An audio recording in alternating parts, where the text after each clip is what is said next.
Vou confessar uma coisa para vocês que estão nos assistindo. Eu vou parar de fazer podcast com ele, com live com ele.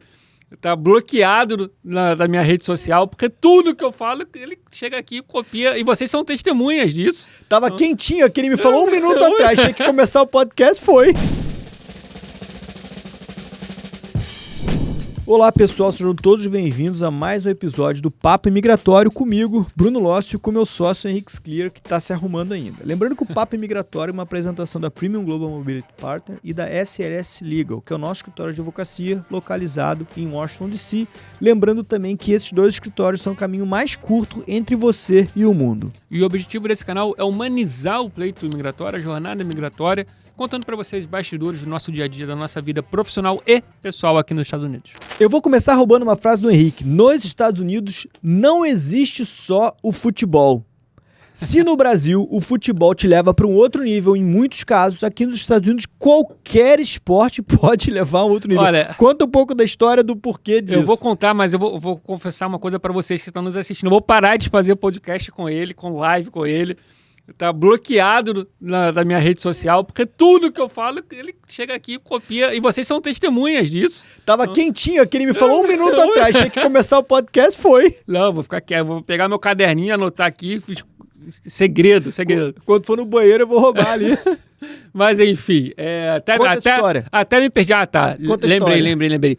Uma coisa interessante, porque a gente tem muitos clientes que são atletas, e perguntam, Henrique, eu sendo atleta, eu tenho um caminho para B1, eu tenho um caminho para B2. Antes de focar nessa resposta, uma coisa interessante é que os Estados Unidos, comparado com o Brasil, você tem várias modalidades de esporte que servem de ascensão social, do ponto de vista econômico, do ponto de vista familiar. No Brasil é muito comum aquelas famílias mais humildes enxergarem o futebol como uma única saída para aquele filho. E investe tempo, investe energia para que ele se torne jogador de futebol e 1% das crianças, menos de 1% das crianças vão se tornar jogadores profissionais. Que inclusive é um dos esportes mais ingratos que tem, né? Porque é um esporte coletivo, você depende de outras pessoas para sobressair num teste, por exemplo, e na maioria das vezes um zagueirão, mesmo da seleção brasileira, vai ganhar muito menos do que um atacante, mais ou menos. Sim, e tem outra coisa, o Brasil tem uma dificuldade muito grande de aproveitar, você pode não ter o talento para o futebol, mas você pode ter um talento para o esporte em geral.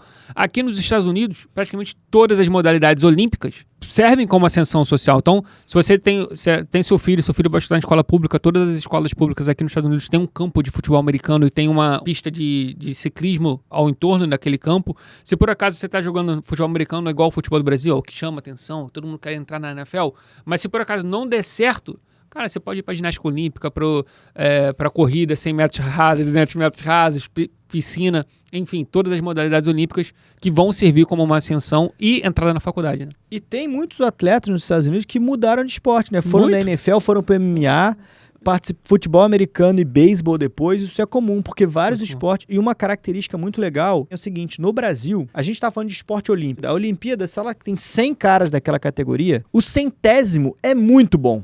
É muito bom, é muito fora da curva. E o 100º, ele é deixado de lado. Mas vamos pro primeiro e pro segundo. A diferença entre eles é mínima, é zero. Talvez alguns milésimos de segundo. E a diferença no sentido de patrocínio, de apoio, no Brasil é gigantesca. O primeiro, ele é o melhor do mundo, e o segundo, basicamente, volta para sua realidade, volta para sua rotina. A cabeça do atleta tem que estar muito boa e muito preparada para isso. Aqui nos Estados Unidos, o primeiro, ele se destaca, obviamente, talvez ele tenha até mais ganhos e mais patrocínio, mas o segundo, o terceiro, o quarto e o quinto também são extremamente incentivados.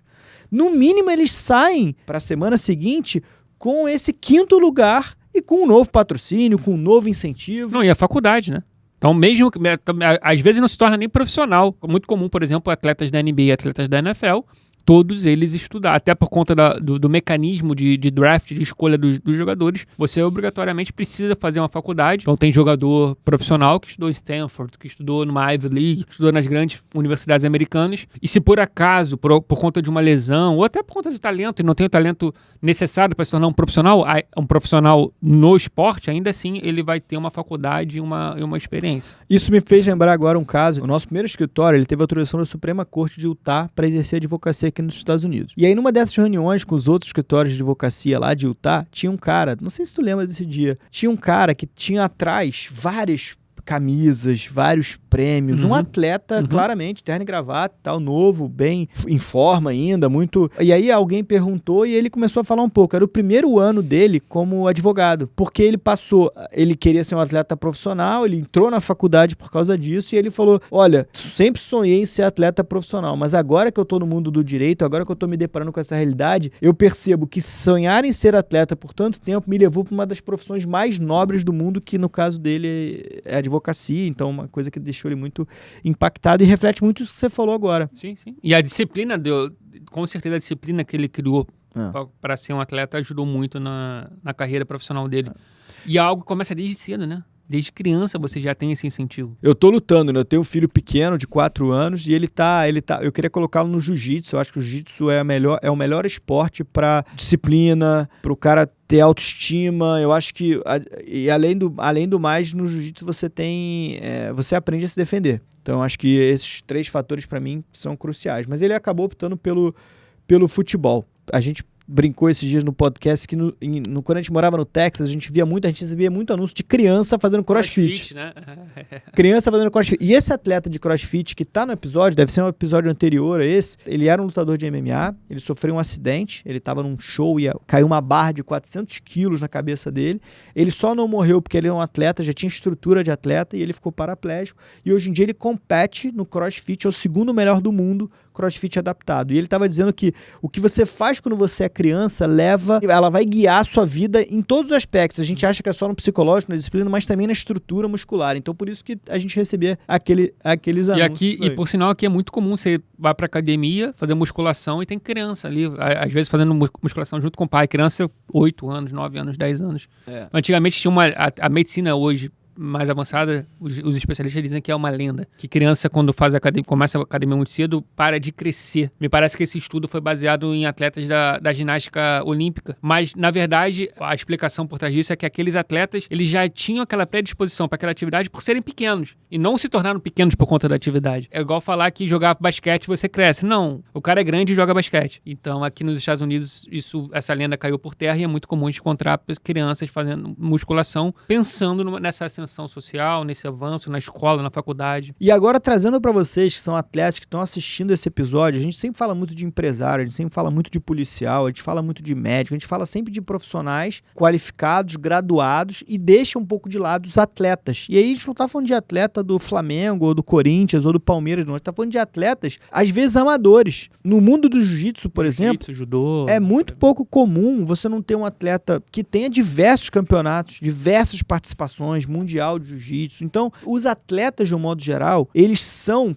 como a gente estava dizendo, extremamente bem-vindos nos Estados Unidos. O que o país mais quer é ter um atleta de ponta com pouco reconhecimento, como acontece no Brasil, que faz tudo sozinho, morando nos Estados Unidos, ajudando, trazendo um pouco da cultura do esporte, trazendo um pouco da disciplina, do que o brasileiro faz bem. Então você que é um atleta amador, você que é um semi-profissional, jogador de futebol, jogador de vôlei, jogador de basquete, judô, jiu-jitsu, karatê, ginástica rítmica, que era o que o Henrique fazia na faculdade. Se você é um atleta, você tem muitas chances de conseguir morar nos Estados Unidos de forma legal. E se você pega para analisar o EB1, por exemplo, você vai perceber que o EB1 foi pensado para quem é da carreira acadêmica e para quem é atleta.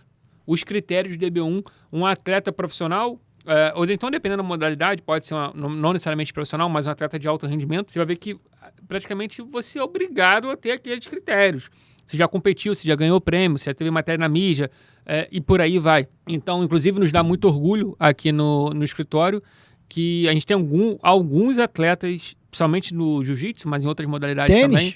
Tênis. Algumas academias espalhadas pelos Estados Unidos foram criadas através da nossa ajuda. Então, Nevada, Califórnia, Austin, a gente tem alguns clientes nossos por lá. Aqui em Deerfield Beach, a gente tem que ir lá visitar o Flávio, inclusive, qualquer dia desse. Porque o que acontece? Os atletas brasileiros, eles vivenciam o dia a dia de uma academia, são extremamente treinados, vivem isso, frequentam academias e diversas outras academias. E aí, consequentemente, é o passo natural. Uma vez que você não tem incentivo no esporte e você precisa comer, os atletas brasileiros passam a dar aula. Eles vão para academias, ou eles montam academias, ou eles fazem um treino específico para auxiliar outro atleta e amplia com isso a sua capacitação profissional.